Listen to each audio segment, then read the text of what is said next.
ગઢડા નગરપાલિકા દ્વારા અનધિકૃત દબાણ દૂર કરવા બાબતની કેબિન લારી ધારકો સહિતનાઓને નોટિસ ફટકારી છે।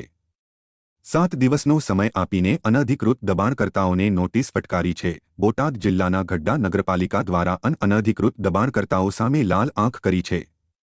નગરપાલિકાના ચીફ ઓફિસર દ્વારા ગઢડા નગરપાલિકા વિસ્તારમાં જાહેર રસ્તાની હદમાં પતરાવાળી કેબિન, દુકાનમાં છાપરા, શેડ, લારી, ગલ્લા, મકાન, કમ્પાઉન્ડ વોલ, ધાર્મિક સંસ્થાનું બાંધકામ તદ્દન અનધિકૃત રીતે દબાણ હશે તો તોડી પાડવામાં આવશે તેમ નોટિસ દ્વારા જણાવવામાં આવ્યું છે। 7 દિવસમાં નહીં હટાવવામાં આવે તો તેમના સ્વખર્ચે નગરપાલિકા કાર્યવાહી હાથ ધરશે।